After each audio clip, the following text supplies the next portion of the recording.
A gente sabe muito bem disso quando a gente quer conquistar alguém, né? A gente usa mão de todas aquelas frases de efeito que as pessoas querem ouvir.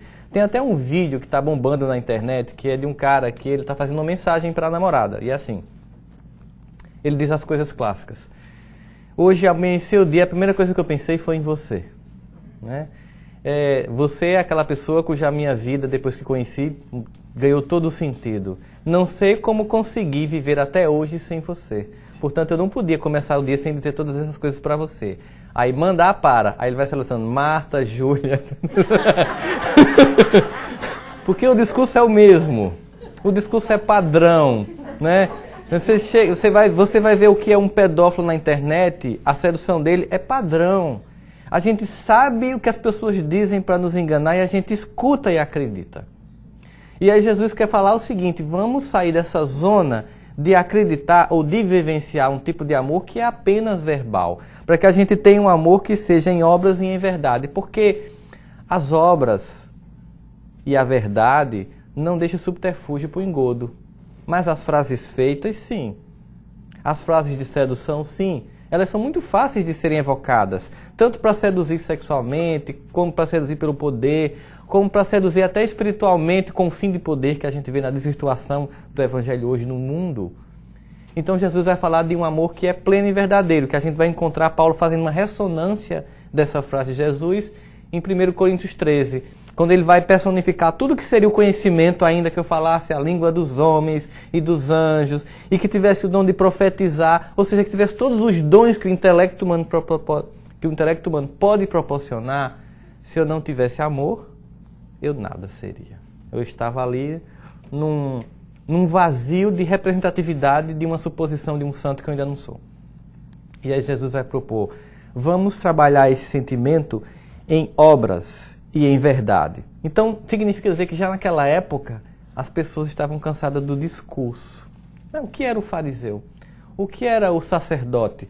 O que era o doutor da lei? Tão mostrado em vários momentos por Jesus como alguém que tinha um conhecimento da Torá, que conhecia as leis de Deus, mas não vivenciavam de forma em verdade e com amor. Vivenciavam na forma, no rito, porque para que se cria a forma e o rito nas religiões? Quanto mais rito e mais forma eu crio, mais me afasto da simplicidade do Evangelho, que não precisa de paramentos, que não precisa de rituais, que não precisa de formalismos. Aliás, o próprio Freud, quando ele estava desenvolvendo a teoria da psicanálise, ele desenvolveu uma tese muito interessante a respeito da racionalização, que é uma tendência que nós temos quando vamos nos equivocar, de se explicar. Então, quando alguém vai errar, ela se justifica. Não, eu estou fazendo isso por isso, por isso, por isso. Então, quando você está se dando muita explicação sobre uma coisa que você vai fazer, é porque você está tentando se enganar para se justificar e fazer aquilo. Porque ninguém para justificar o bem que vai fazer. Simplesmente faz. Porque ele é verdade, porque ele é amor, ele é tranquilo, ele é puro.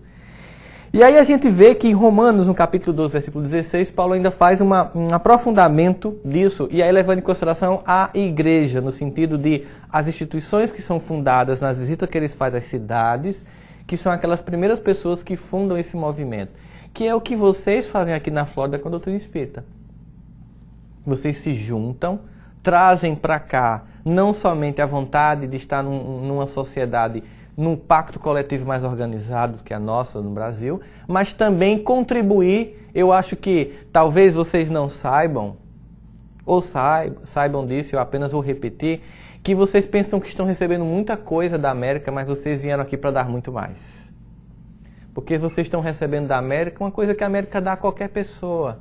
Estrutura, conforto, mais segurança do que tem no Brasil. Mas o que vocês trazem de espiritualidade a América está precisando. Então o que vocês têm como contribuição para aqui é muito maior do que o que vocês recebem. Porque o que vocês recebem está no plano da matéria. O que vocês dão é transcendente e atemporal, está no plano do espírito. E aí essa reunião de pessoas nos grupos, com as dificuldades humanas comuns que nós temos, Paulo dá um conselho: vivei em concórdia entre vós. Não sejais arrogantes, mas adotai um comportamento humilde para com todos, e não sejais sábios aos vossos próprios olhos. Ou seja, porque num processo, e a gente até vinha conversando isso no carro, Rosana dirigindo bem devagarinho para a gente chegar aqui na hora, aí o pescoço para lá, o pescoço para cá, estava pior do que as turbulências ali perto de Cuba.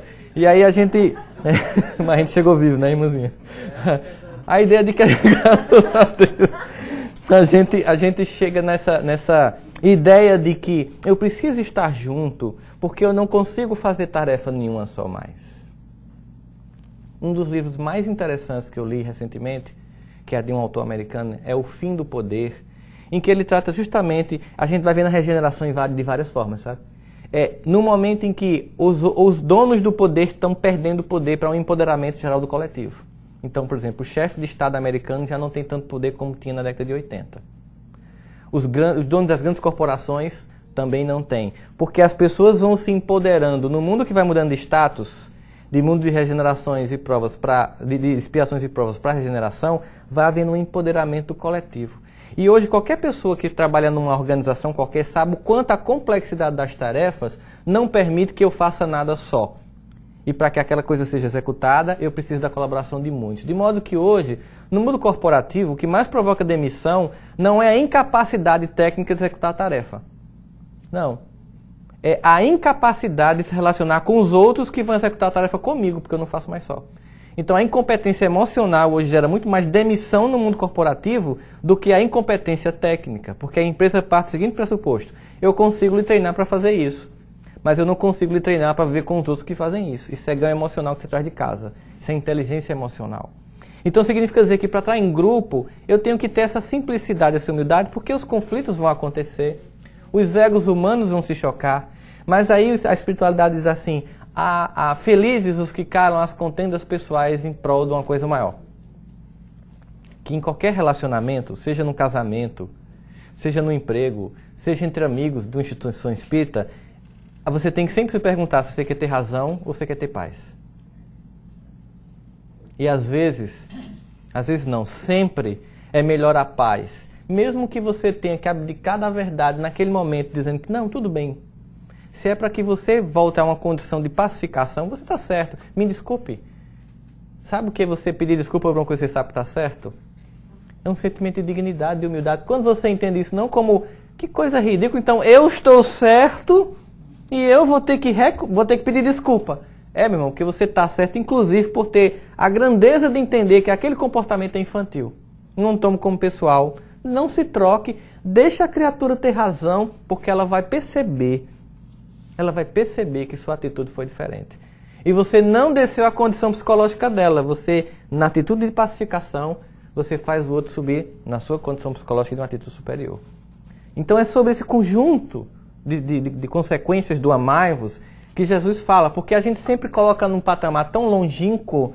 Amar ao próximo como a si mesmo é uma tarefa inviável para a realidade psicológica e espiritual da humanidade. Mas construir as pontes para esse amor como meta é uma necessidade urgente para nós. O adiar dessa construção é o provocador de nossa infelicidade constante, desse esvaziamento que a gente sente. A gente percebe, por exemplo, que durante muito tempo houve uma busca e uma tentativa de reconstrução do Templo de Jerusalém. Inclusive lá no Brasil, vocês sabem que é de Macedo. Sem comentários, pulemos essa parte, né? Por que o templo ruiu? E por que o templo sempre vai ruir? Porque tudo que o homem faz de pó, de pedra e de cal tem tempo e tem prazo. E porque o grande objetivo da destruição do templo de Jerusalém era fazer os homens entender que o templo tem que ser construído no coração, o lugar onde ele não pode ser destruído. Onde guerras, onde as indiferenças, onde os conflitos não podem destruir. Portanto, só vai restar um muro para lamentar de um templo que eu não construí ainda em mim. Quando o templo for construído em mim, eu não vou precisar de nenhum lugar para lamentar, porque eu não vou ter mais do que lamentar. Porque uma vez que eu tenho um templo dentro de mim, eu tenho o sagrado. E quem tem o sagrado vive na lei. E quem vive na lei flui. Até o trânsito, né? Então, a gente tem no tracking, né? A gente vai num processo de concordância. Eu tenho um amigo lá em Campinas que ele diz: Sandro, quando a gente está na lei, a gente está nadando a favor da correnteza. Então você não tem nem que fazer esforço, basta fazer assim, que a água vai lhe levar. Quando você nada contra a correnteza, você está indo contra tudo que é o objetivo da lei divina. E ele tenta fazer: meu filho, inverte aí o teu vetor que vai tudo fluir. Você está nadando contra a correnteza, né? Então existe um objetivo nesse processo.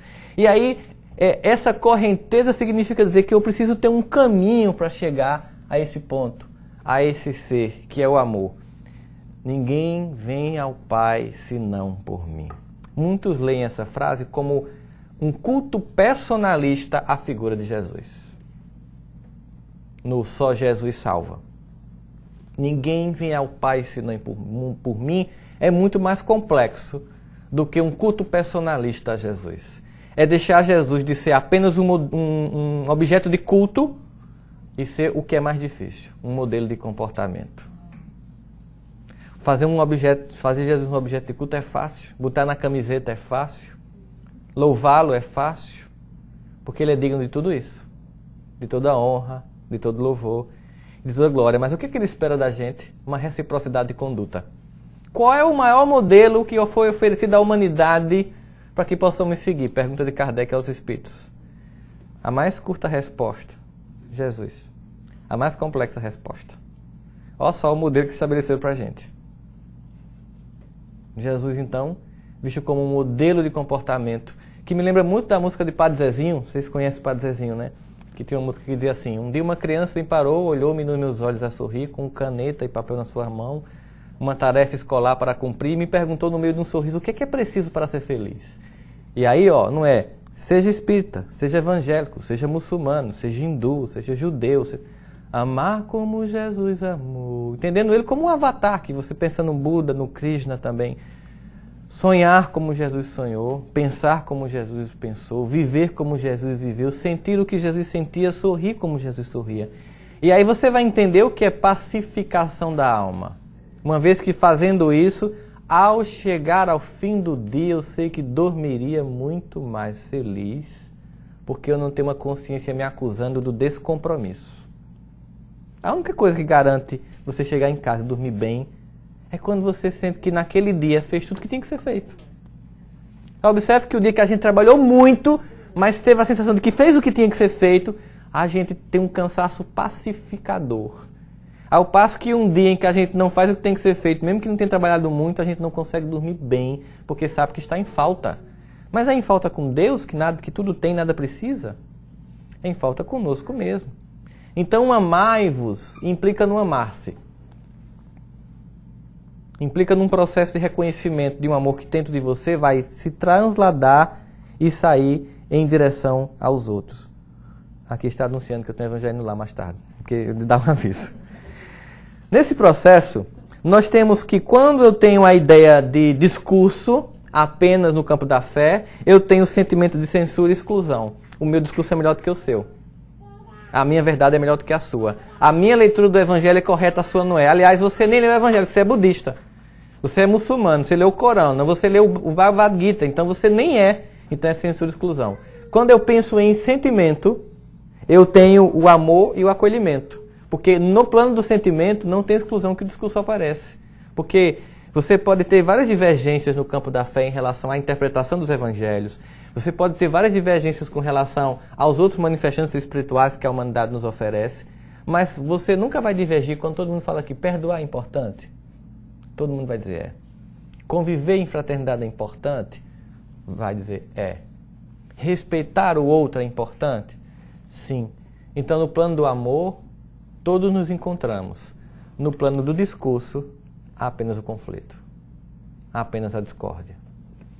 Nesse processo, Emmanuel, sem comentários, o que esse homem faz da análise do Evangelho, pega um trecho e destrincha numa leitura tão profunda que deixa você assim meio atônito. Ele vai fazer uma leitura, ou vamos dizer assim, uma exegese dessa passagem bíblica, porque a gente observa o seguinte: existe uma coisa que a gente chama muito lá em Campina Grande, no NEP, que é o Núcleo de Estudos e Pesquisa do Evangelho, que Haroldo capitaneia junto com a FEB, que tem sido feita aqui também, tem no KSSF, que é a exegese, que é uma análise profunda teológica dos textos, mas tem a exegege. É quando você faz uma leitura tão equivocada que nem mesmo um jegue conseguiria fazer. Então, a exegese que Emmanuel faz desses textos transcende muito profundamente aquilo que é oferecido no primeiro plano. Ele vai, então, fazer uma realça a definição de amor-caridade que vemos na carta de Paulo aos Coríntios, 1º, capítulo 13. Porque ele vai dizer o seguinte: por normas de fraternidade pura e sincera, recomenda a palavra divina, amai-vos uns aos outros. Aí ele começa a dizer de que modo esse amor pode se dar, porque observe, na leitura eu posso fazer uma leitura que seja concordante a mim. Lembra do doutor da lei? O que é necessário para ser salvo? Aí Jesus não responde, porque se ele desse uma resposta, poderia gerar interpretações. Ele pergunta, o que você leu, o que você entende? Eu quero ver qual é o seu nível de leitura e de entendimento. Amarás a teu Deus sobre todo o teu entendimento, todo o teu coração, e ao próximo como a ti mesmo. Aí Jesus responde, dissestes bem, faze isso e viverás. Aí ele faz a pergunta capciosa, de quem é meu próximo? Porque na leitura de uma frase eu posso fazer um monte de subleituras. Mulheres têm essa capacidade.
De normas de como esse amor vai se processar e sem deixar margens para leituras sofismáticas em que eu tento apenas trazer um amor para aquela condição que eu acho que é própria para mim, como o doutor da lei que faz a pergunta para Jesus, quem é meu próximo? No sentido, não seria só quem tem uma religião como a minha, quem tem uma cor igual a minha, quem tem um padrão financeiro igual ao meu, quem é da minha cultura?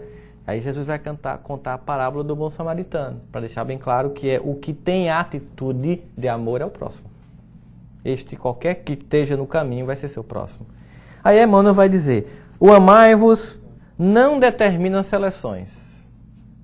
Porque é muito fácil amar quem é bom.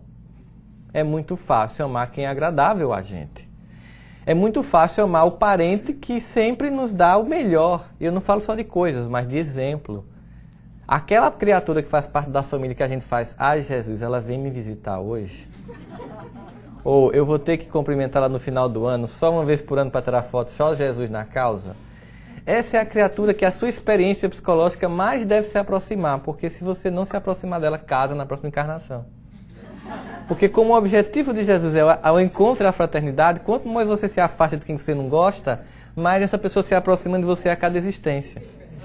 Então se você não quiser casar com essa pessoa, numa próxima vida, que ameaça triste tem para um dia de trabalho como esse. Então se aproxima num plano de fraternidade. Se aproxima da luz dessa pessoa, porque você já conhece a sombra dela. Você já conhece a sombra, mas ela não só tem isso. Tem pessoas que dela conhecem a luz. Tem pessoas que você não vai com a cara, você vai Rosandro, não gosto de fulana. Pô, Rosandro, mas fulano é tão bom, comigo não tem esse problema, porque eu estou vendo a sombra dela, ela está encontrando a luz.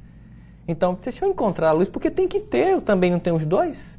Ou será que somente eu tenho uma ambivalência, aquela criatura é só a decretação da falência psicológica humana? Não. Então, um esforço de reconhecer uma luz que eu não consigo enxergar. E aí, às vezes, é importante você conversar com quem gosta dessa pessoa, perguntar, o que é que tu viu nela? Me dá uma luz que eu não consigo ver. Me ajuda, criatura, nesse processo. E essa pessoa vai dizer, olha, ela realmente, ela vai perceber, você vai perceber que geralmente essa pessoa reconhece as deficiências daquele irmão. Mas ela não se fixa naquele ponto. Com misericórdia, assim como a espiritualidade age conosco. Que tem assim dias em que a gente faz, eu não mereço nem fazer uma prece hoje. de tanta besteira que eu fiz. É o dia que eles mais estão próximos. Porque a gente faz um evangelho no lar, vai para uma palestra espírita, vai para um evento espírita, e sai, não, nunca mais vou fazer aquilo. Estou convicto. E os irmãos fazem, eu já tive aí, eu sei como o negócio é, né? Só assim, porque eu decidi intelectualmente não. E aí você repete. Você comete aquele equívoco que você já julga que não é mais condizente com o seu estado de consciência. Aí vem uma dor maior, porque a dor vai ficando maior, até gerar uma náusea que não dá mais para repetir. Um processo de exaustão, de expurgo psicológico da conduta que não é mais condizente com você. E aí a espiritualidade amiga vendo não os erros repetidos que você comete, mas o esforço que você tem feito para não cometer. E os pontos de positividade que já existem no seu ser. Isso é um olhar de misericórdia. E só assim, tendo para com o outro a misericórdia que eu solicito e preciso de ter da espiritualidade de Deus, eu consigo amar sem seleções. Ele diz ainda que nesse amor não se exalta as conveniências. Não, eu vou tratar bem fulano porque vai que eu preciso depois. Essa pessoa ocupa um lugar muito legal na sociedade, então dar um bom dia ela é importante. Né? Tá, come aí uma seja bem-vindo. Aí tem uma criatura que você acha que nunca você vai precisar dela, muito pelo contrário, é capaz dela pedir dinheiro emprestado, aí você ignora. Porque não é conveniente.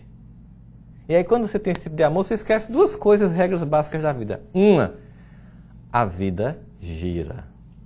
E aquela pessoa que hoje você pensa que pode não lhe dar nada na vida, pode ser a que você precise essencialmente no futuro.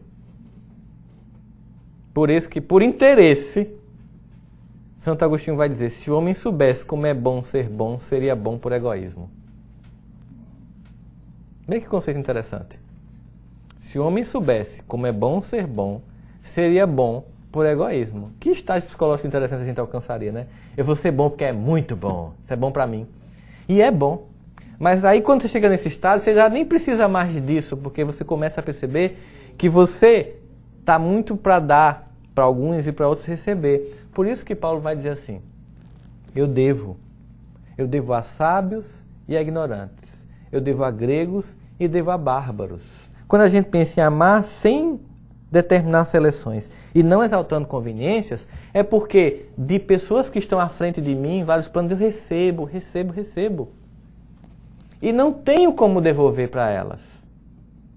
Delas eu só recebo. Logo eu devo a essas pessoas. Eu devo aos sábios, eu devo aos gregos. Mas aí eu devo aos bárbaros e ignorantes que estão atrás de mim e que precisam de mim apenas receber. E é infantil de mim imaginar que essa criatura que eu dou vai me devolver, porque eu não estou devolvendo a quem de cima está me dando. E isso é um fluxo de amor. Eu recebo daqui e eu dou aqui. E não espero trocas. Eu não faço conveniências de jogos de seleções. Apenas num fluxo em que eu deixo que o amor se distribua num processo. E aí eu não espero. Porque tem gente na família, gente, que você nunca vai ligar para dizer como você está passando mal, porque ela nunca vai ter condição de ouvir. Porque ela só liga para dizer o que ela está precisando. Essa criatura não é a que lhe incomoda. Essa é a criatura que Deus colocou no seu caminho para que você possa devolver tudo que Ele lhe dá. Essa é a condição. Dela, você nunca vai ouvir, você está bem? Se você resolver num dia chorar para essa pessoa, ela desliga o telefone, eu estou muito ocupada. Porque ela não consegue ouvir a sua dor. Ela está no infantilismo que ela só chora. Então essa criatura não se espera dela nada, a gente consola. Assim como de nós, os espíritos que estão muito à frente não esperam muita coisa, apenas dá. Aí você tem uma sensação de que eu não vou mais sentir revolta. Porque tem pessoas, amigos ou parentes que eu só dou e nada recebo de volta. Porque não é assim no universo. É de onde eu recebo que eu vou dando, num fluxo.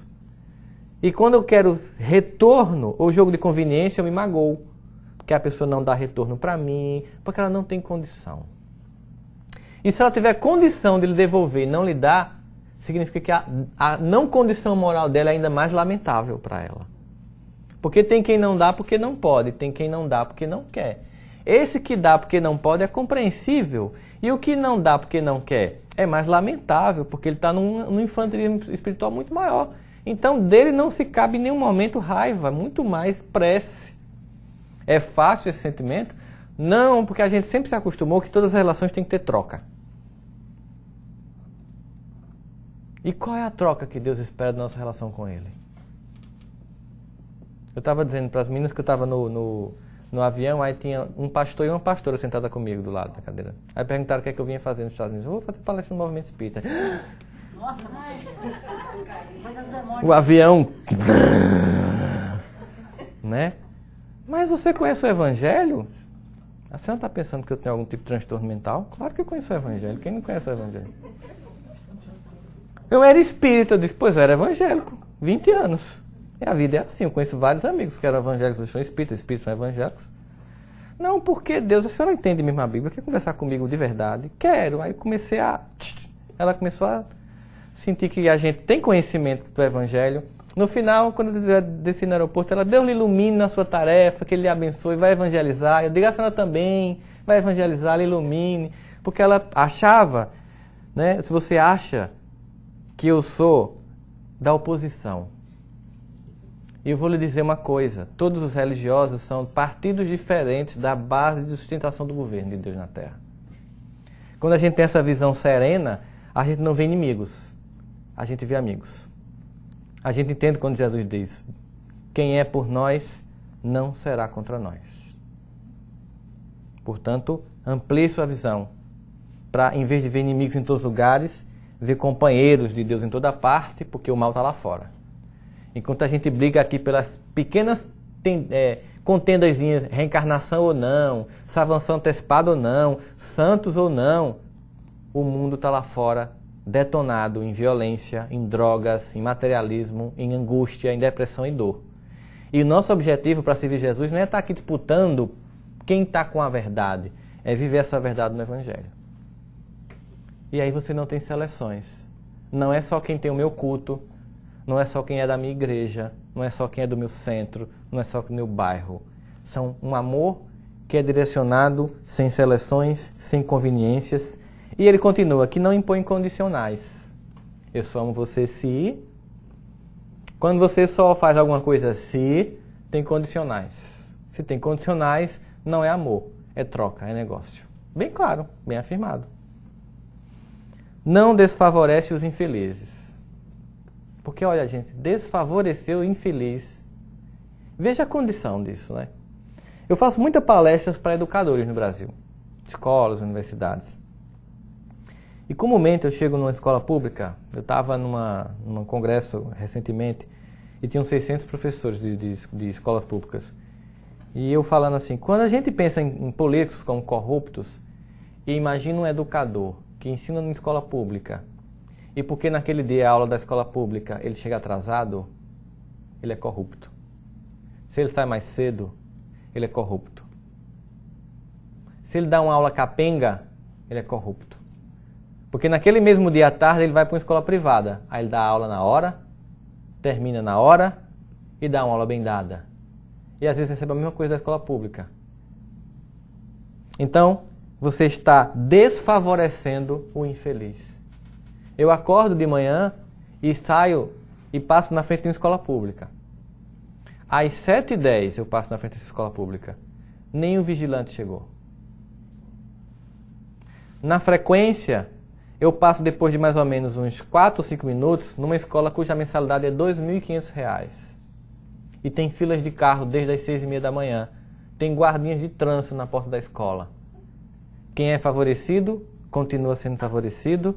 E quem é desfavorecido é ainda mais desfavorecido. Então, eu posso ser um espírita extremamente atuante no movimento espírita, um evangélico, um católico, e quando eu vou lá fazer minha tarefa profissional, eu acho com indignidade. Eu estou desfavorecendo os infelizes. Não menoscaba por isso os fracos, ou não menospreza os fracos. Porque é aquela coisa, né? Aqui eu posso ignorar. Fulano não vai me ser útil. É o amor de conveniências que ele está deixando bem claro. Esse amor não é um amor que vai ser algo que vai contribuir para o meu crescimento, o crescimento do outro. E por isso ele não faz privilégios. Vocês lembram que no passado as grandes famílias ficavam na frente, nas igrejas, sentadas na frente, né?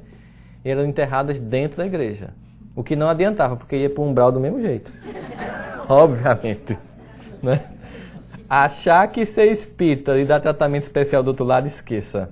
O que a gente tem visto é que existe uma sala não VIP para espíritas do outro lado, mas uma sala VILB.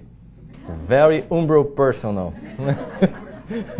Se você conhece tudo que a gente conhece e continua equivocado como qualquer criatura inconsciente do mundo, você está só se comprometendo. Mas é tarde. Não adianta fugir do centro, você já sabe. Meia hora de espiritismo já compromete a evolução do sujeito. Já sabe, é vivenciar.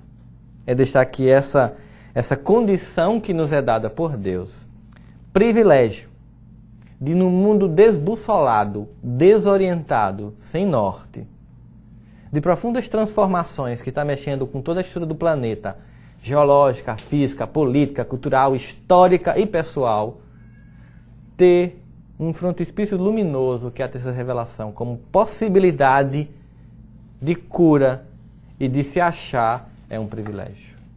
Que nos dá uma grande dívida de levar essa luz a todos. E não pense que levar essa luz a todos é sair de Campina Grande para vir dar uma palestra no Brau e depois de pegar um voo de 9 horas, né, 3 para São Paulo, mais 8 para cá.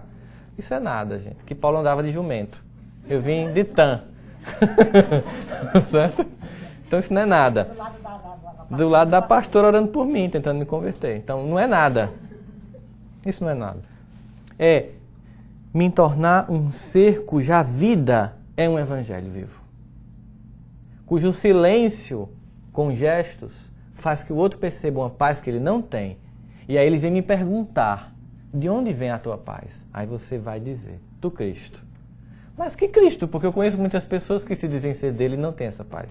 Aí você faz, agora vem cá que eu quero te mostrar, igual a música do VAR, vem cá que eu quero te mostrar, né? Ou seja, que você tem realmente algo para mostrar, porque a sua prática de conduta, e não pense que significa dizer que você vai ser um Chico Xavier, não, né? Nenhum desafio grandioso que não seja uma vida pautada na dignidade, um comprometimento com o outro, na capacidade de acolhimento das pessoas. E isso não implica nenhum tipo de tarefa hercúlea que a gente possa dizer, não, mas eu não consigo. Isso é um discurso que nós temos para nos manter na zona de desconforto, do desconforto da inércia evolutiva. No momento que você abre mão disso, você continua. E ele continua. Por isso, esse amai-vos, Emmanuel continua, ele não pede afastamento dos maus. Olha que interessante. Porque ele vai entender que esses maus não são maus, mas são aqueles que proporcionam para mim os grandes testes de crescimento. Sabe, no grupo de estudo, aquela pessoa que discorda de tudo, a pessoa faz, por que ele não vai para outro centro, Jesus? Vamos fazer uma prece para ele sair do Brau, ele ir para o KSSF, para PRA Rosana e Marisa lá, pelo amor de Deus, Jesus, leve ele para lá. Né? A gente quer que todo mundo seja harmônico e concorde. A gente não quer que ninguém seja incômodo no grupo de estudo. Essa criatura, ela é importante por vários motivos. Uma, porque ela deixa a gente cair na zona de tá tudo certo, vamos questionar mais. Outra, então significa dizer que vocês estão aqui reunidos em nome de Jesus, para estudar o seu evangelho. E porque uma pessoa impertinente você já nem suporta, que massa, passou no teste. Não é? Estamos estudando o evangelho de Jesus, para vivenciar o evangelho. Então, uma pessoa inconveniente, a gente quer que vá embora. Não pede o afastamento dos maus e não desconsidera os filhos do lar alheio. Não desconsidera os filhos do lar alheio. Então não adianta apenas a educação moral dos meus. Eu sempre dizia em palestras para professores que uma das coisas que mais pode consolar um educador, na hora em que um pai chega para reclamar dele, porque ele tentou dar um limite para o filho que ele não está dando, isso é uma coisa que não acontece só no Brasil, é mundial. Mundial isso. Acontece aqui, acontece até nos países muçulmanos hoje em dia. Então você vai dar um limite que os pais não dão. Aí o menino vai, chega em casa e você foi humilhado pelo professor, o professor chega e o pai chega para reclamar com o professor, que estava tentando cumprir uma tarefa que o pai nem a mãe não cumpre. Eu sempre digo, sabe o que consola um professor numa hora dessa? Os professores fazem o quê, pelo amor de Deus? Feche os olhos e pense. Ainda bem que esse filho é dele e não meu.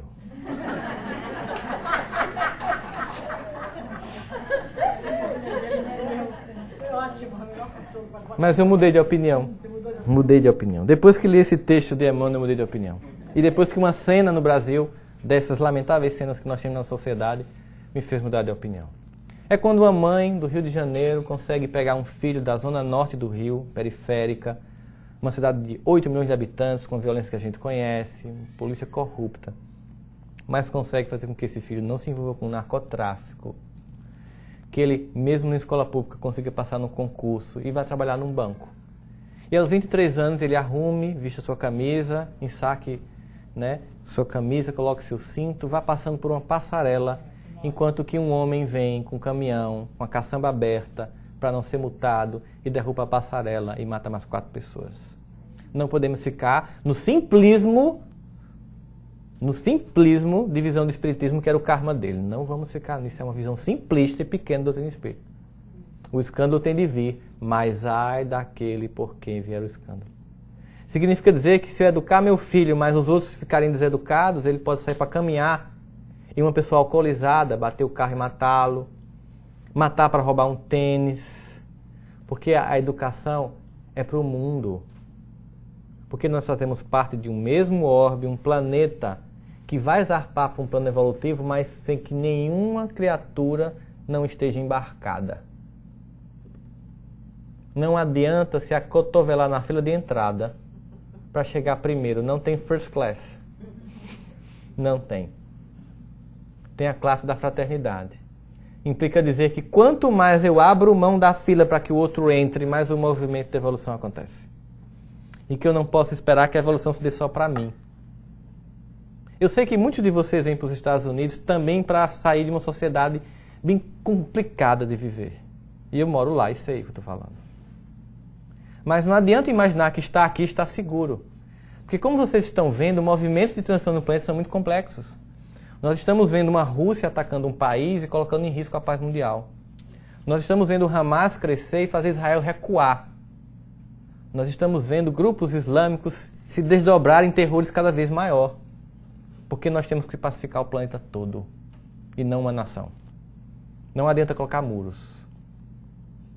Não adianta construir templos materiais. É preciso um convertimento global da Terra.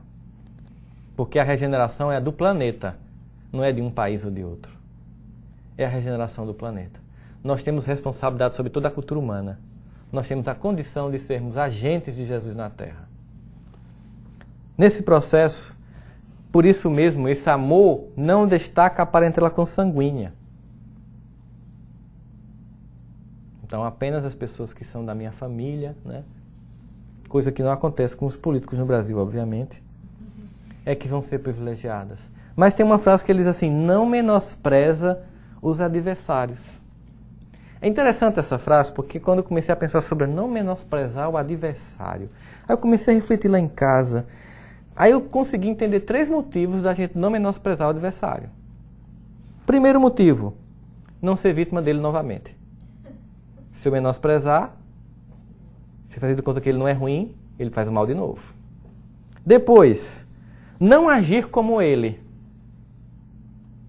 Outro motivo para não menosprezar o Evangelho. Aprender o que não deve ser feito. Mas o mais importante é o terceiro.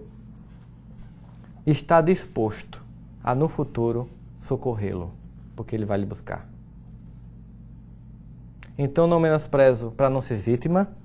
Eu não menosprezo para não repetir, e eu não menosprezo porque um dia eu vou ser aquele que levanta o homem caído na estrada que fazia o caminho de Jerusalém a Jericó. Eu vou ser o samaritano, eu vou ser o instrumento movido de compaixão. Por isso eu não menosprezo o adversário. E o apóstolo ainda acrescenta: não amemos de palavras, mas através das obras, como com todo o fervor do coração. Nesse sentido, o universo é o nosso domicílio e a humanidade inteira é a nossa família. Quando a gente chega aqui, a primeira vez que eu vim aqui, a minha sensação foi: por que a gente não é assim no Brasil? Né?